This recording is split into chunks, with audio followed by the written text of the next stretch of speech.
देख रहे हैं केवल सच। नवादा सदर अस्पताल में विकास सिर्फ कागज पर, हकीकत देखिए खुद आप।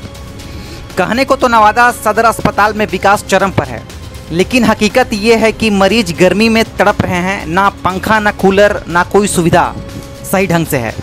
यहाँ इलाज से ज़्यादा लोग गर्मी से परेशान हैं। अस्पताल में डॉक्टर हैं मगर व्यवस्था बीमार है। सरकारी कागज़ों पर सब कुछ दुरुस्त दिखता है, लेकिन ज़मीन पर हालात कुछ और भी बयां कर रही है। सवाल वही है कि विकास अगर है तो नज़र क्यों नहीं आता। देखिए पूरा रिपोर्ट। रजनीकांत, केवल सच न्यूज। अभी हम नवादा में हैं और नवादा चेयरमैन इनके वाइफ हैं और हम इनसे जानना चाहेंगे कि अभी यहाँ नवादा क्षेत्र में नगर परिषद में जो भी है विकास का कार्य क्या हुआ है और आगे क्या अभी योजना चल रही है। इसे ग्रामीण क्षेत्र भी कुछ लिया गया है इसमें, तो क्या उस तरह विकास का कार्य हो रहा है। श्रीमान, परिचय दें अपना। संजय साव, पूर्व चेयरमैन नगर परिषद नवादा, सह वर्तमान चेयरमैन प्रतिनिधि जी। नवादा नगर परिषद जब से गठन हुआ है, अभी 2.5 साल के लगभग हो चुका है। इसमें हर एक वार्डों में, नवादा नगर परिषद में 44 वार्ड है। 44 वार्ड में समान रूप से विकास का काम चल रहा है और काफ़ी तीव्र गति से चल रहा है। रोड का काम, नाली का काम, चापाकल का काम सभी वार्डों में चल रहा है और बड़ी बड़ी योजनाएं भी नवादा नगर परिषद क्षेत्र में आया है, जिससे अभी कुछ दिन में जो है टेंडर की प्रक्रिया में चल रही है। उसके बाद उसका काम चालू किया जाएगा। नवादा नगर परिषद क्षेत्र में जो है 50 करोड़ की लागत से बड़े बड़े नाला, रोड, सौंदर्यीकरण का कार्य किया जाएगा। इसके अलावा नवादा खुरी नदी में जो बहुत पहले से कचरा का डंप था, उसका भी टेंडर का प्रक्रिया चल रहा है। सारा कचरा जो है वहाँ से हटाया जाएगा। इसके अलावा पूरे नगर परिषद क्षेत्र में 10,000 लाइटें लगाई जाएगी, उसका भी टेंडर प्रक्रिया चालू है। आपने सुना इतना कार्य अभी होने वाला है और कुछ हुआ है। सर, जैसे जो कुछ क्षेत्र है आवास के लिए, इसके लिए क्या है सर प्रक्रिया? नगर परिषद क्षेत्र में जो है पहला फेज में 650 लगभग लाभुक को आवास स्वीकृति कर दी गई है। उसके खाता में पैसा जा भी रहा है और फेज 2 का प्रक्रिया चल रही है, जिसमें जो भी होता है उसका पेपर वर्क चल रहा है। और फेज 2 में भी हमारे समझ से हजारों लाभुक को आवास का जो है दिया जाएगा। इसके अलावा नवादा शहर बहुत जाम चलता है। जाम से निजात दिलाने के लिए नगर परिषद और हमने प्रयास किया है कि गंगा रानी कॉलेज, जो कादिरगंज की रोड देख रहे हैं, वहाँ से गंगा रानी कॉलेज से होते हुए, साहब चौक से होते हुए महदीपुर गांव आता है। महदीपुर से नदी टप के और सीधा मस्तानगंज की ओर निकलेगा। जिससे है कि शहर में जो भी गाड़ियाँ आती है वो नहीं आके किनारे किनारे ही निकल जाएगी। इसके अलावा आप जब नवादा से हसुआ की ओर जाएंगे तो जेल से पहले जो है नकटी पुल आती है। नकटी पुल से दाएं जो है लुटन बिघा होते हुए नादीगंज रोड में वो रोड निकल जाएगी। तो ये दोनों रोड पर काम चल रही है, उसका DPR तैयार किया जा रहा है। और गंगा रानी कॉलेज से जो महानंदपुर की रोड है, तो कच्ची रोड का निर्माण का कार्य 12-15 दिन से चल रहा है। अच्छा, जो लाभुक आवास के लिए जो भी है वो कहाँ जाएंगे ये बताएं सर। जो भी लाभुक को आवास चाहिए, प्रधानमंत्री आवास चाहिए, वो अपना सही पेपर लेके नवादा नगर परिषद का कार्यालय में पहुँचे। वहाँ एक काउंटर बना हुआ है जो आवास का काम देखता है।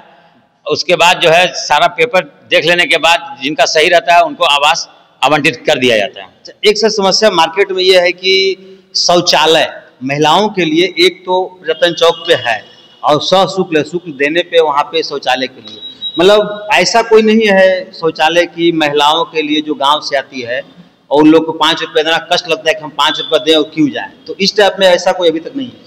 नगर परिषद क्षेत्र में पहले से 3 शौचालय कार्यरत था, जो थोड़ा पुराना हो गया लेकिन अभी भी कार्यरत है। एक रजिस्ट्री ऑफिस के पास में है, दूसरा नगर परिषद कार्यालय के पास में है, तीसरा पटना बस स्टैंड के पास में है। लेकिन होता क्या है कि उसको मेंटेनेंस करने के लिए कुछ न कुछ शुल्क देना पड़ता है। और देने से ये होता है कि लोग ज़्यादा गंदा भी नहीं करते हैं और उनको भी ममता रहता है कि नहीं, हमको इसको साफ रखना है। इसके अलावा प्रजातंत्र चौक पर जो है डिलक्स शौचालय बनाया गया है, वो भी कार्य कर रहा है। इसके बाद जो है नवादा कोर्ट के पास में मूत्रालय का निर्माण किया जा रहा है, वो कुछ दिनों में जो है चालू हो जाएगा। इसके अलावा जो है हम लोग 5-7 जगह और जो है नया डिलक्स शौचालय बनाने की प्रक्रिया में आगे बढ़ रहे हैं। सर, एक अस्पताल में समस्या है कि अभी गर्मी का मौसम है, तपती हुई गर्मी है और लू वार्ड बनाया गया है, लेकिन इमरजेंसी वार्ड जो है वहाँ पे पूर्व सांसद के द्वारा 2 या 3 शायद कूलर दिया गया था, लेकिन उस टाइम शायद 1-2 साल चला और 2 साल से तकरीबन बंद है। अभी भी मेरे पास है उसका प्रूफ कि वो ऐसे ही कबाड़ बना हुआ है। वहाँ पर सीएस का कोई ध्यान नहीं है, लोग पंखा चला रहे हैं इस तरह से। उस पर क्या कहेंगे? इस पर जो है हम आपको अवगत करवा दें, आज से 4-5 साल पहले लू का चपेट बहुत ज़बरदस्त आया था। उसमें डीएम कौशल किशोर जी थे और सिविल एसडीओ में अनु कुमार जी थे।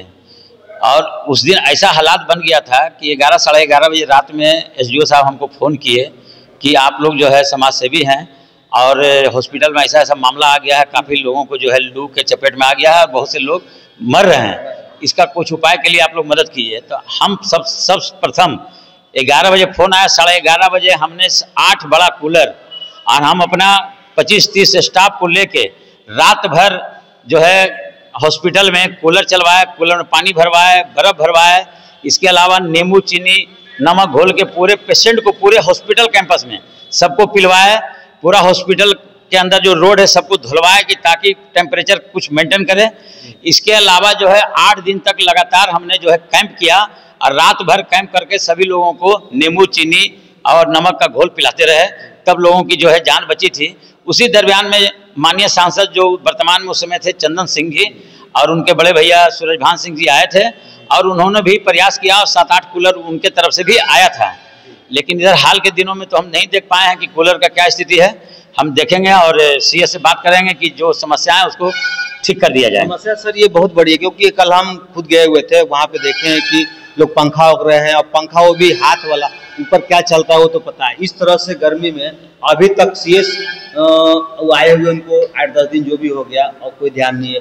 आप भी सर उस पर थोड़ा सा हम विजिट करते हैं और उसके उपरांत जो भी समस्याएं होगी हम लोग उसको निदान करवाएंगे। अरे सर यहाँ और एक टोटो जैसे पहले कुछ दिन पहले का हुआ था कि टोटो को इसका पेपर सही है या कुछ उसका निकला था रूल रेगुलेशन, उस पर सर काम नहीं हुआ। टोटो की वजह से जैसे अभी यहाँ पे रेलवे लाइन पे ही उधर से स्टेशन की तरफ से आते, इधर से बहुत से घंटों लोग खड़े रहते हैं, कोई स्कूल का है, कोई जॉब करने जा रहे हैं टाइम से, उस पर सर क्या है? टोटो का संख्या नवादा में बहुत ज़्यादा है, इतनी होनी नहीं चाहिए।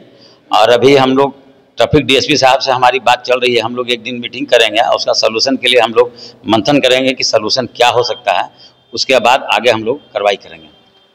आपने सुना कि सर ने क्या बताया, प्रोग्रेस और क्या काम किस तरह से हो रहा है, और अभी जिन्होंने जहाँ पे काम नहीं हुआ है, जैसे कभी मैंने अवगत कराया अस्पताल में, वहाँ पे जाएंगे, विजिट करेंगे, देखेंगे, व्यवस्था कराएंगे। अब पहले भी इन्होंने अस्पताल में काम किया है और अभी भी मैं इनको बता दिया हूँ। इस तरह से आवास की बात रह गई, आवास के लिए इन्होंने बता दिया। रजनीशकांत, केवल सच।